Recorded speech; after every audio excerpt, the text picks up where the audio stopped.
Eu quero compartilhar com os irmãos uma palavra, está escrito no Evangelho de Marcos, capítulo 5. Eu vou ler do verso 21 ao 24 e também do 35 ao 43. Diz assim: Tendo Jesus voltado no barco para o outro lado, afluiu para ele grande multidão, e ele estava junto do mar. Eis que se chegou a ele um dos principais da sinagoga, chamado Jairo, e vendo-o, prostrou-se a seus pés. E insistentemente lhe suplicou: Minha filhinha está à morte. Vem, impõe as mãos sobre ela para que seja salva e viverá. E Jesus foi com ele. Agora no 35. Falava ele ainda quando chegaram alguns da casa do chefe da sinagoga, a quem disseram: Tua filha já morreu, por que ainda incomodas o mestre? Mas Jesus, sem acudir a tais palavras, disse ao chefe da sinagoga: Não temas, crê somente. Contudo, não permitiu que alguém o acompanhasse, senão Pedro e os irmãos Tiago e João.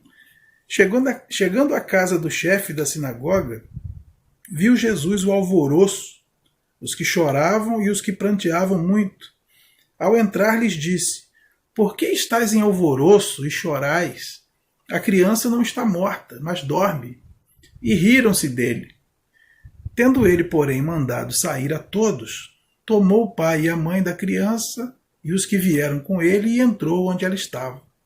Tomando-a pela mão, disse: Talitá cumi, que quer dizer: Menina, eu te mando, levanta-te. Imediatamente a menina se levantou e pôs-se a andar, pois tinha 12 anos. Então ficaram todos sobremaneira admirados. Mas Jesus ordenou-lhes expressamente que ninguém o soubesse e mandou que dessem de comer à menina. Irmãos, esse é o momento em que nós precisamos assimilar esse conselho de Jesus a Jairo. Não temas, crê somente. Não temas significa não tenha medo. Jairo era o chefe da sinagoga. Nós sabemos que ser o chefe da sinagoga naquela época era como ser o prefeito da cidade. A sinagoga era o ponto central da cidade, era o centro da religião, da educação, da cultura.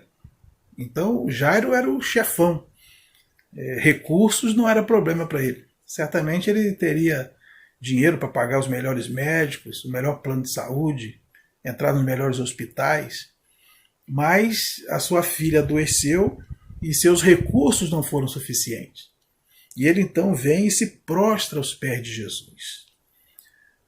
Há um momento na vida que a gente precisa admitir que tem coisas que só Jesus pode fazer. Os médicos não podem ajudar. Há situações em que os advogados não podem ajudar. Os profissionais não podem ajudar. Tem coisa que só Jesus pode fazer. E Deus é misericordioso, Ele sempre atende, Ele sempre socorre aquele que comparece diante dele, independente da sua vida pregressa, do seu passado. Jesus então vai com Jairo. E quando ele chega na casa de Jairo, ele é recebido por algumas pessoas pessimistas. As pessoas dizem: não tem mais jeito, essa situação não tem jeito. Sua filha já morreu, não incomodes mais o mestre. As pessoas ali não entendiam que Jesus pode fazer todas as coisas. Assim como há coisas que só Jesus pode fazer, Jesus pode fazer todas as coisas. É como se alguém dissesse assim: não precisa mais orar por esse problema. Não tem solução. Seu casamento não tem mais jeito. Seu filho não tem mais jeito. Sua empresa não tem mais jeito. Tua saúde não tem mais jeito. Tua igreja não tem mais jeito. Tua vida espiritual não tem mais jeito. Não precisa nem orar mais, não incomoda mais Deus com isso. Acabou. É o que as pessoas estavam dizendo ali. Por que incomodas o mestre? Tua filha já morreu. O teu problema não tem mais solução. Aí Jesus se vira para aquele homem e diz: não temas, crê somente.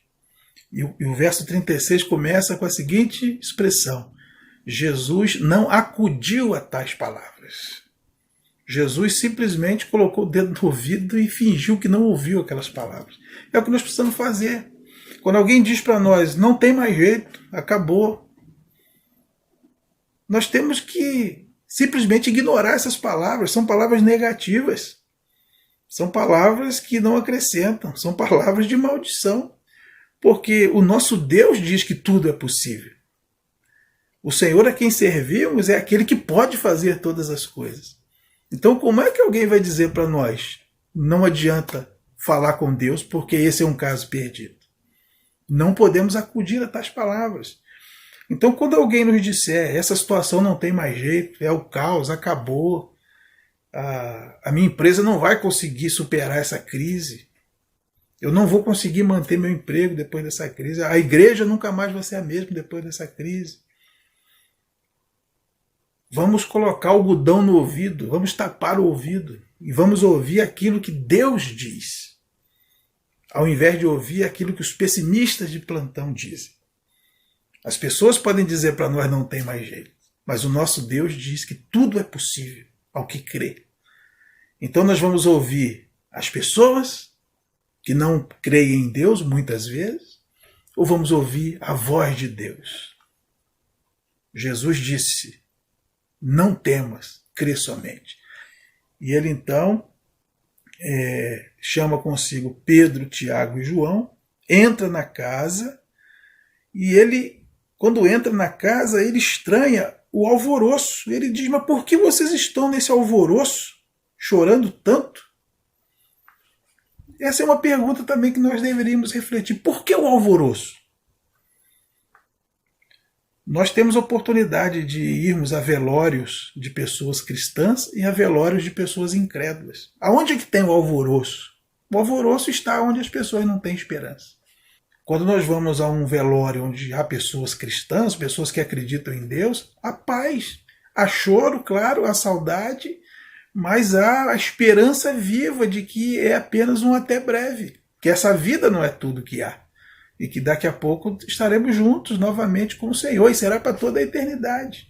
No Sermão da Montanha, lá em Mateus, capítulo 6, Jesus diz que a gente não deve se inquietar pelas coisas, porque os incrédulos é que fazem isso. Não vos inquieteis.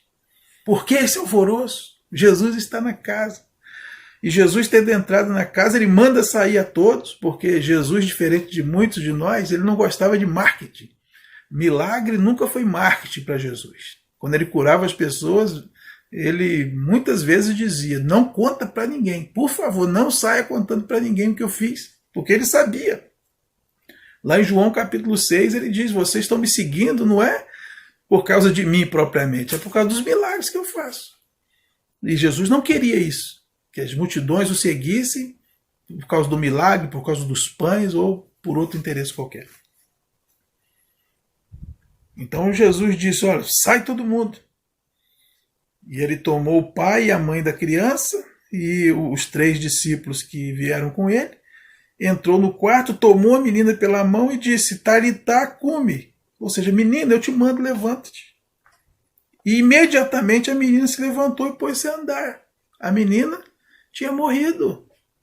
Quando Jesus diz, ela não está morta, ela dorme, é claro que isso é um eufemismo, que a Bíblia usa o tempo todo. A Bíblia não diz, felizes aqueles que dormem no Senhor, ou seja, aqueles que já morreram. Jesus é Senhor da vida e da morte. Se ele quiser, ele faz o impossível. Ele manda ao defunto, levanta, e o defunto se levanta. Não há nada e ninguém que pode resistir à ordem de Jesus. Ele é Senhor do céu e da terra.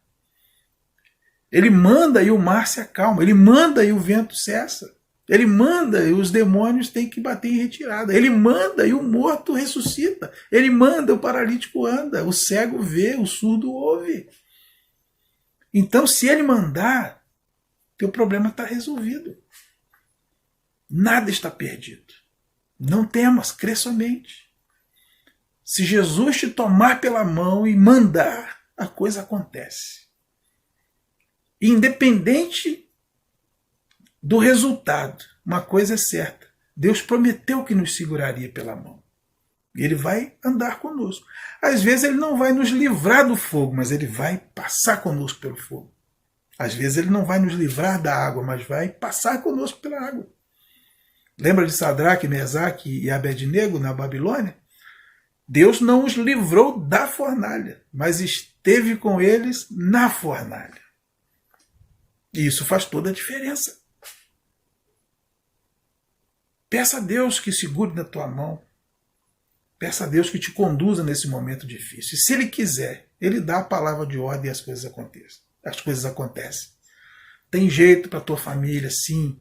Tem jeito para a tua vida financeira, tem jeito para a tua vida espiritual, tem jeito para o teu ministério, tem jeito para a tua igreja, tem jeito para a tua vida profissional, tem jeito para a tua vida acadêmica.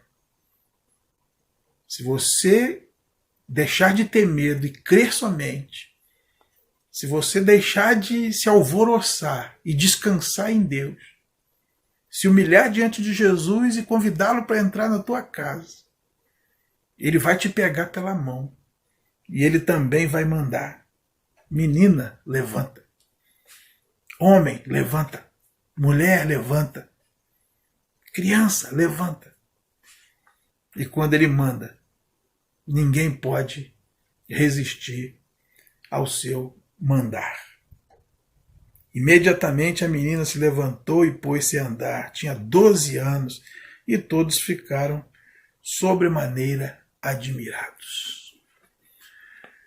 Essa é a palavra que eu gostaria de compartilhar com vocês nessa noite. Que Deus abençoe e que nos ajude a passar por esse momento, crendo nele e saindo lá na frente ainda mais fortalecidos. Não temas, crê somente. Que Deus te abençoe em nome de Jesus.